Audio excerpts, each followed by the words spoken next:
uno dice, bueno, ¿en qué momento a uno se le respeta como artista, se le considera artista o se nombra artista o a qué se refieren con artista?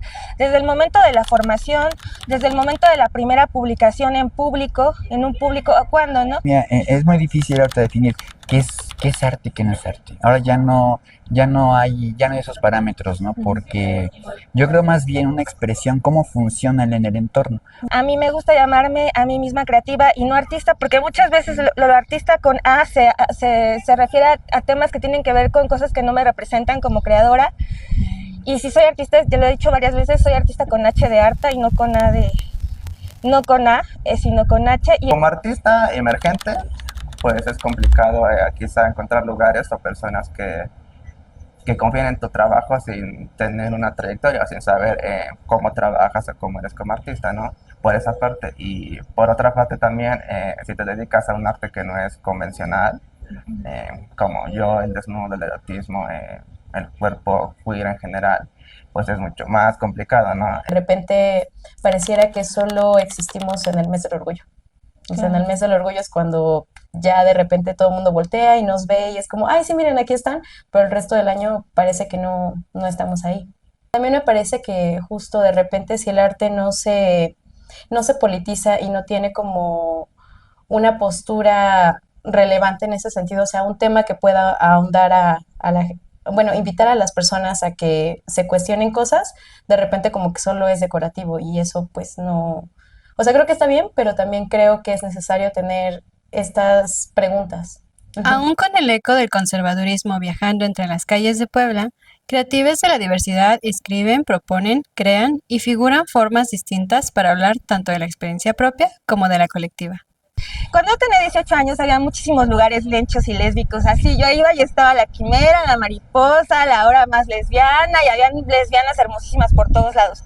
Después me fui a Ciudad de México y regresé y ya esos lugares no existían, ya todos los lugares sáficos en Puebla no existían y ya no existen. Yo pregunto, ¿qué lugares sáficos hay? A ver, si alguien me escucha por aquí, enlístenme los lugares sáficos como antes en su época, la Mariposa, la Quimera y todos esos.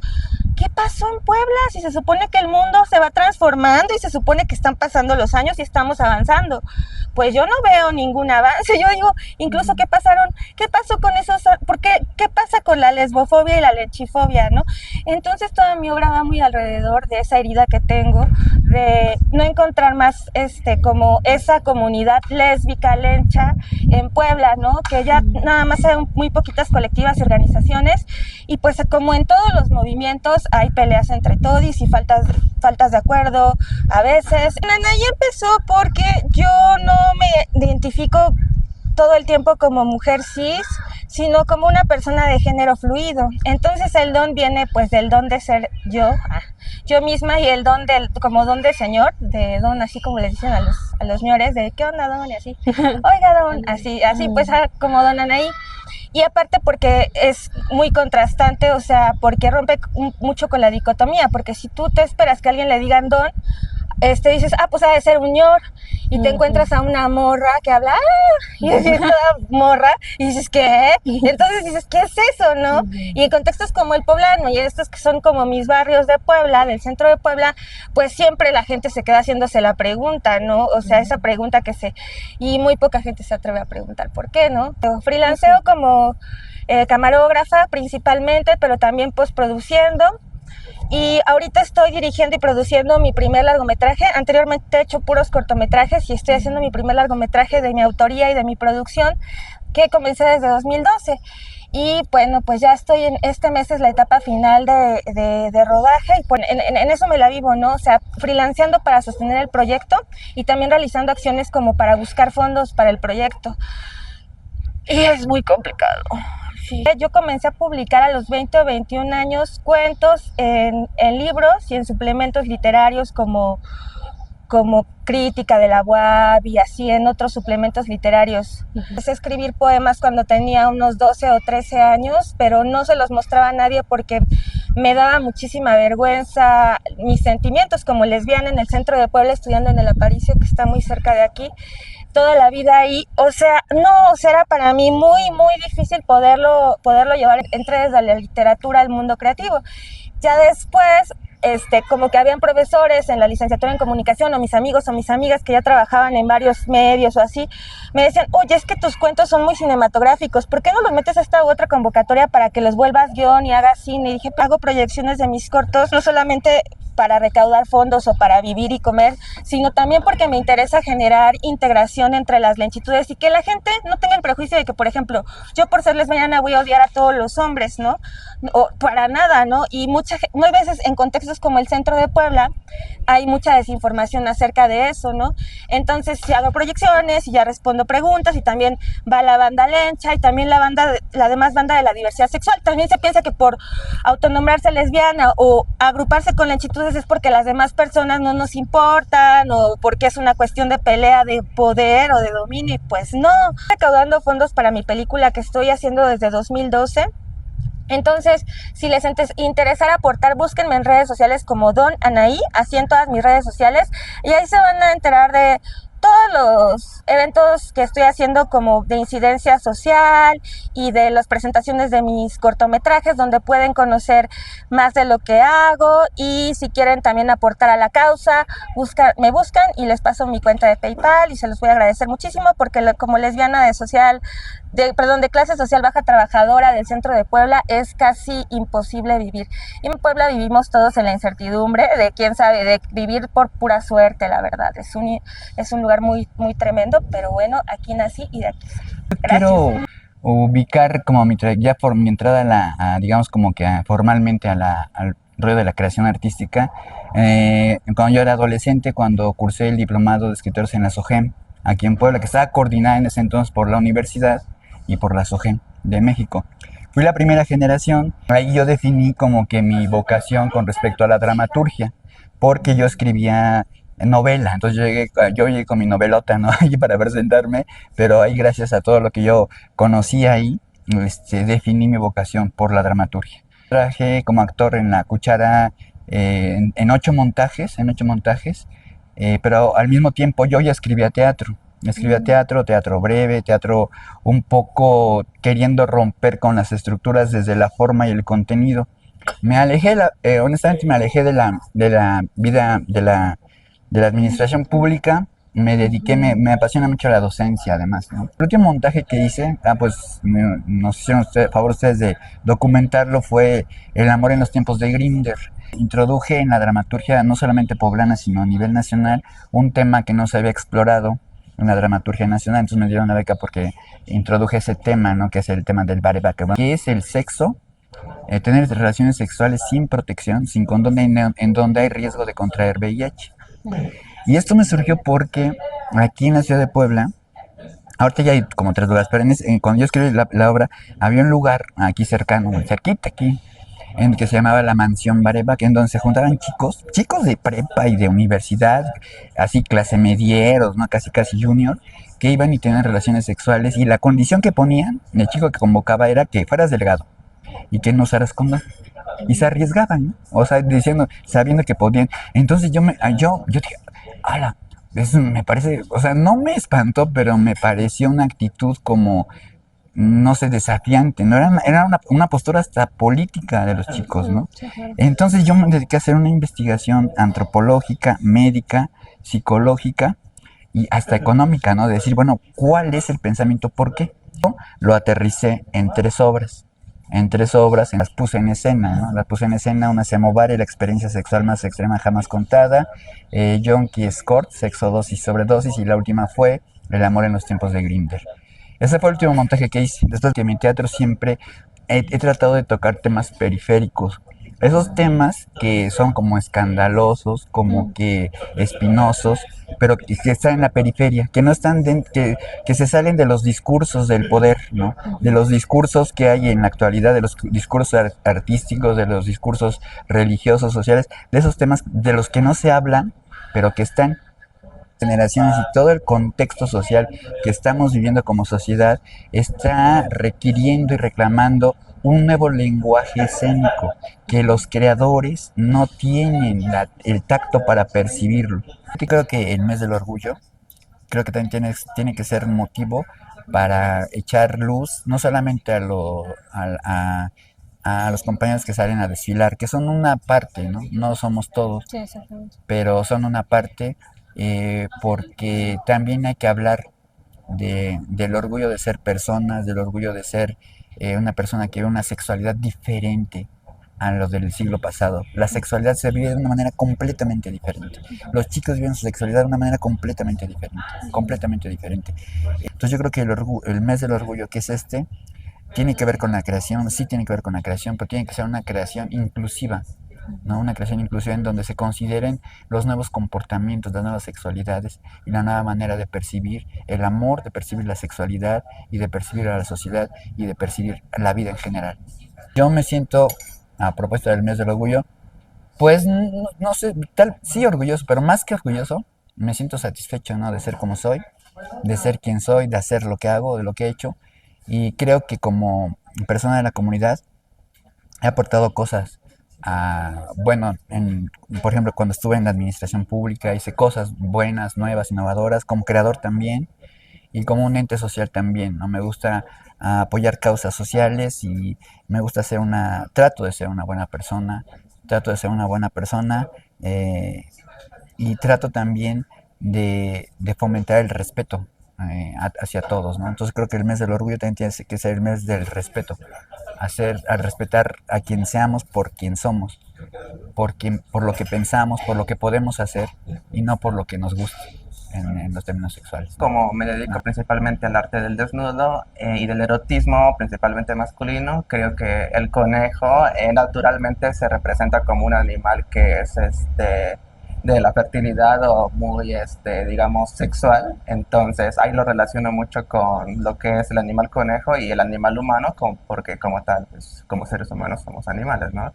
Un poco más conscientes que el animal, pero al final de cuentas somos animales, ¿no? Entonces, por esa parte. Y por otra parte, piel, porque, bueno, lo relaciono mucho con el cuerpo masculino, la piel del propio conejo, que es la piel del hombre. Pues lo inicié pues, como estudiante de universidad, una carrera de licenciatura. Posteriormente, cuando ya pues, me dediqué al arte, pues ya afuera de las instituciones, pues ya comencé a participar en exposiciones, atender a convocatorias, principalmente pues para darme a conocer, ¿no? Lo que me inspiró es principalmente en México, pero en la época de mediados del siglo XX, cuando empezó todo este boom pues, de las marchas LGBT, de decir, oigan, las personas queer, las personas LGBT, pues estamos siendo violentadas, ¿no? En México. O sea, eso ya se venía desde, voy a dar una referencia, 1900, el Valle de los 41, entonces esa es una referencia muy importante en México sobre lo LGBT, que se escondió, pero a partir de la segunda mitad del siglo XX fue todo esta explosión de arcoíris inspirados de Estados Unidos, obviamente, como siempre, siendo nuestra principal referencia. Me inspiro de ellos, realmente pues de toda la historia de esa época, ¿no? O también hago una recopilación de archivo. ¿Qué es esto? Que busco en repositorios tanto digitales como físicos, en librerías de antigüedades. Busco revistas, periódicos de aquellas épocas que hablan sobre el LGBT. Por ejemplo, la revista Hermes y Macho Tips, que era en aquel entonces, 70s, 80s, una revista que hablaba completamente sobre el LGBT, que en aquellos entonces, volvemos a lo mismo, pues era algo muy nuevo y muy tapado, ¿no? Hoy en día quizá con el internet ya no tenemos que recurrir a cosas, revistas físicas, pero en aquel entonces una revista que hablara sobre el LGBT era muy importante. Y no solo era sobre hablar como de chismes y cosas por el estilo, ¿no? También te daba información de dónde ir a centros médicos por temas de VIH, cuando en aquel entonces no se sabía y se estigmatizaba lo que era el VIH con las personas o con los hombres LGBT, ¿no? Entonces te daba información de a dónde ir, métodos anticonceptivos, bla, bla, bla, cosas que ni los centros de salud quizá te podían otorgar, ¿no? O sea, era una mezcla entre notas y H para hombre, pero gay. Entonces, una mezcla de ambas, pero de manera positiva. O sea, atraía te atraía a través del morbo. O sea, la portada era un hombre semidesnudo, en calzones, posando sexymente, ¿no? Y obviamente eso era, pues, atrayente para los chicos, que les gustaban los chicos y que, pues, tenían miedo de expresarlo, ¿no? Principalmente, bueno, por el momento, tampoco voy a decir que estrictamente son mis técnicas, pero fotografía y cianotipia. La fotografía no necesariamente tan estricta con las reglas fotográficas, ¿no? O sea, sí es importante saber de las reglas fotográficas porque, pues obviamente, si no, ¿cómo vas a saber utilizar una cámara, no? Claro. Pero a través de eso, quizá tomarse ciertas libertades de experimentar más con los movimientos, con las luces, con los enfoques, pues aparte de la fotografía, ¿no? Y la cianotipia, que es un método alternativo de imprimir fotografía a través de químicos que lo revelan en un azul de Prusia, un azul un poquito intenso, ¿no? Entonces juego mucho con esas dos formas de hacer, de hacer una imagen, ¿no? La fotografía digital, que digamos es un poco más de estos tiempos, con la cianotipia, que era una manera de revelar hace muchos años, ¿no?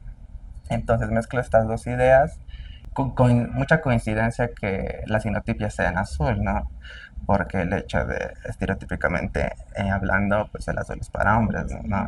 Me gusta mucho estos juegos básicos del azul con temas disidentes masculinos. Antes no decía que mi arte fuera político, pero después me di cuenta que realmente lo queer empezó con lo político, ¿no? O sea, entonces creo que escapar de algo que está completamente pegado al arte que me interesa, entonces, pues no tengo por qué huir de eso, ¿no? Que pues es un arte importante, no es un tabú, no es pornografía, porque incluso he visto que censuran piezas de el beso entre dos chicos o dos chicas, ¿no? Porque para ciertas personas eso ya es pornográfico, un beso, ¿no? Entonces, lo importante de hacer arte queer y de que sigan existiendo y surgiendo artistas que hagan este tipo de arte es, pues, para demostrar que no se va a acabar, en primera, y en segunda, para que con el paso del tiempo sea cada vez más común y mejor visto, ¿no? Digo, todo con el tiempo se va mejorando, pero si es que sigues insistiendo, ¿no? Porque si te detienes, pues ya valimos, ¿no? Incluso creo que con el tema del mes Pride, creo que quizá hemos bajado un poquito la guardia y pues ahí están las consecuencias de todo lo que está pasando con ciertos países vecinos que están influyendo también aquí en México. ¿Y eso por qué? Porque están bajando la guardia. Entonces, en esos temas, en lo que es mi trinchera, aparte de mi trinchera que es el arte, pues no hay que bajar la guardia, ¿no? Entonces eso es lo importante para mi trabajo. Empezó desde la universidad. Creo que sí, o sea, no voy a dar nombres porque tampoco es cosa de quemar gente, pero tuve un maestro que me echó un poquito para atrás mi idea del desnudo como arte. Me dijo, o sea, me dio un poquito de miedo, o sea, de inseguridades, porque me dijo, ten cuidado porque te lo van a criticar mucho, te lo van a desagradar mucho.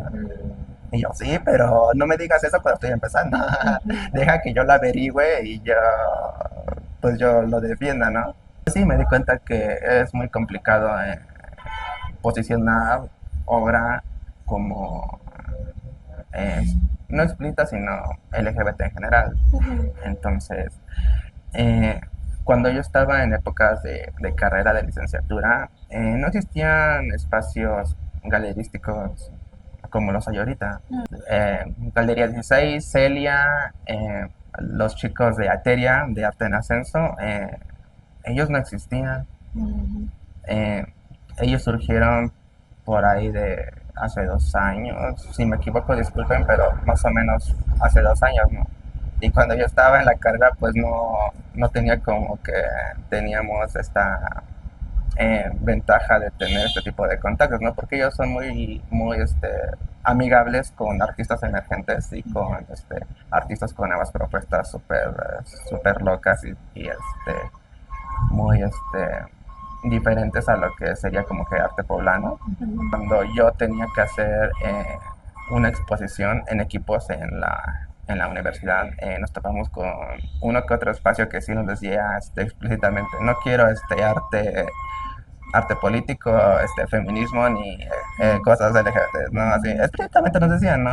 Incluso a los artistas más conocidos en el tema queer LGBT, pues han tenido trabas, ¿no? Puedo mencionar a este chico Fabián Chaires, que ya tuvo un montón de polémicas, incluso ahora que ya tiene, pues, un nombre, una plataforma, una voz, sigue teniendo problemas, ¿no? Entonces, si eso le pasa a ellos, que ya son artistas reconocidos, pues imagínense cómo nos pasa a los que apenas estamos surgiendo, ¿no? No hay que olvidar que por lo que estamos luchando, no hay que olvidar que así como estamos ganando derechos, también nos los pueden quitar, ¿no? O sea, tampoco están asegurados, ¿no? O sea, en un abrir y cerrar de ojos podemos regresar a tiempos no deseados. Creo que es muy importante visibilizar la otredad, o sea, en general, ¿no? Hay un constructo de las cosas que se consideran como normales, o sea, la construcción que tiene la mayor parte de las personas, ¿no? Como, pues justo, ¿no? O sea, cómo nos expresamos corporalmente, las cosas que expresamos a través de nuestro arreglo personal,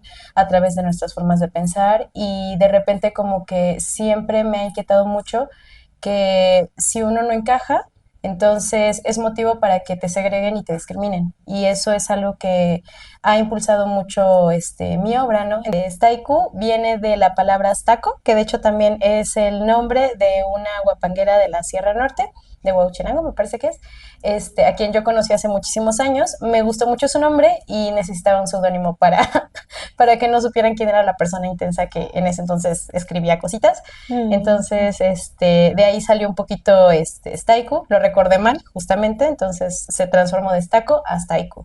Y Staku quiere decir estrella en Tenec o Totonaco. Y entonces dije, bueno, creo que está bonito el nombre. Y pues ya, lo adopté, pero mal. Actualmente me dedico a la producción artística y hago tatuaje. Antes de entrar como a los temas identitarios, exploré un poco el concepto de la monstruosidad, entendida como otra manera de representar a la otredad. Entonces, partiendo un poquito de este tema como fantasioso, ya es como empiezo como a ahondar y de repente me doy cuenta que tiene que ver todo con la identidad. Y fue como, ok, esto está interesante. Y justo ahí fue cuando empecé como un poquito a ahondar más en el tema.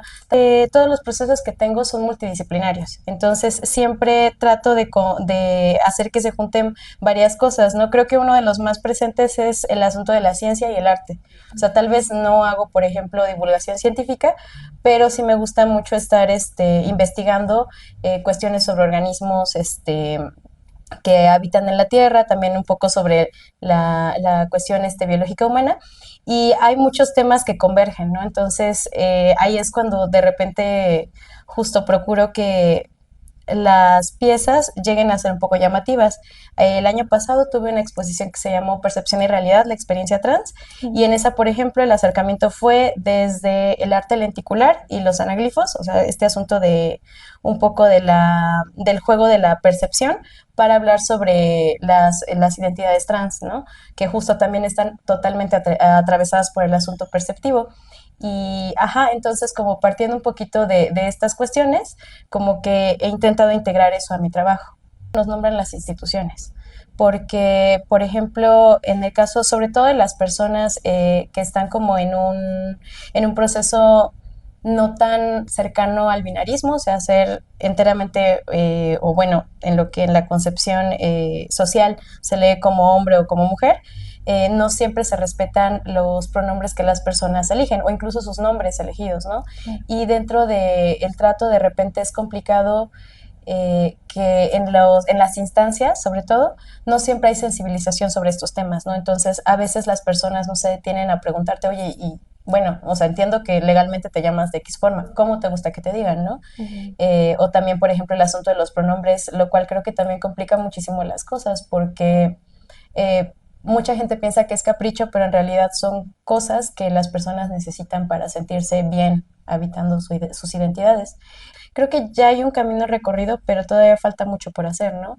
Y creo que no solo con la comunidad queer, ¿no? Sino también con las comunidades indígenas, con los pueblos originarios, también pues con las personas que están en situaciones vulnerables. Hay mucho todavía que se tiene que hacer pues para lograr que tengamos igualdad de oportunidades, o por lo menos que tengan oportunidades, ¿no? Un poquito más, a cuestiones más accesibles y así. Pues muchas De hecho, mi nombre artístico es Isamar Mendoza. Me dejo únicamente el apellido materno. ¿Esto por qué? Porque, bueno, el legado literario viene gracias a mi familia materna. Soy una escritora poblana de fantasía, horror y ciencia ficción. Tengo 2 libros publicados. La primera fue una novela de alta fantasía titulada Travesía Profética. Esta novela se publicó en 2021 y, bueno, está ambientada en el universo mágico de Dignir, el cual se sitúa en otra dimensión.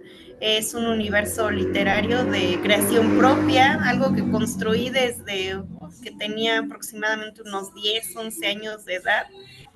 En 2022 publiqué mi segundo libro, El Pórtico de Dignir, un volumen de cuentos fantásticos, de horror y de ciencia ficción, también ambientados en este universo mágico Dignir, que justamente la primera obra, la cual se titula Después de la reanimación de los muertos, su protagonista es Zafira, una científica mexicana que, bueno, pues es una chica brillante, ¿no? Es superdotada, pero más allá de su gran inteligencia, la belleza que tiene y una personalidad muy particular, porque de verdad es que no es, sale de lo común, ¿no? Podemos decir en cuanto a su personalidad. Y algunos podrían decir es que tiene rasgos heroína, pero también de villana. Podría entrar en esta categoría de antihéroe, antiheroína, ¿no? En este caso. Pero más allá de eso, también hay algo que le llama la atención, ¿no? Ella se define como asexual y aromántica. Entonces también es un punto interesante que me gustó destacar, ¿no? En este personaje, porque creo que a veces decidimos romantizar todo, ¿no? Pero dejamos a un lado las otras relaciones afectivas que al final también son importantes. Hablemos de la amistad, ¿no? Y vamos a ver una historia de amistad muy, muy fuerte, específicamente entre Meredith y Banshee. Entonces también para darle esa importancia a las diferentes relaciones afectivas que tenemos como humanos. Que incluir personajes que no sean totalmente heteronormados, porque al final, como ya lo mencionaba, somos diversos, ¿no? Y creo que es importante dar visibilidad a esta diversidad y a que pues no todos somos como nos los han inculcado, establecido, porque incluso en un punto llegó a ser una regla, sí o sí tienes que ser esto, y no hay de otra, si no vas a ser castigado. Algo que me parece horrible, ¿no? Realmente atenta contra nuestros derechos y contra la libre expresión, incluso la libre expresión del ser. Y al final, las artes lo que nos permiten muchas veces hasta en momentos de crisis, pues es sobrevivir. Y creo que es fundamental que en el arte también esté representada la diversidad sexual y romántica, ¿no? Porque también entendemos que es distinto, ¿no? Tu orientación sexual puede ser una, pero tu orientación romántica otra. Y eso no tiene nada de malo, ¿no? Al final, bueno, hay estudios científicos que hoy avalan que justamente no están totalmente ligadas, ¿no? O sea, una cosa es la atracción romántica y otra cosa es la atracción sexual. Es que desafortunadamente me he encontrado con quienes todavía no aceptan la asexualidad como una orientación sexual válida. Y sí hay algunos ejemplos ya afortunadamente en producciones audiovisuales, literarias, pero todavía son escasos, ¿no? Es algo que a lo mejor algunos han dejado ahí como en espera, no sé, o quizá a lo mejor por miedo, ¿no? A cómo representarlo, o porque existe ese tabú todavía de, ay, no, es que siempre le hemos tenido miedo a lo desconocido. Yo creo que parte de eso, ¿no? Que el humano le tiene miedo a lo desconocido y de ahí su rechazo, ¿no? Es que sí existimos personas así, y no tiene nada de malo. Entonces, por eso Zafira, pues justamente tiene esta orientación sexual y romántica. Volvemos a lo mismo, ¿no? Todos somos diferentes y podemos ser plenos por diferentes caminos.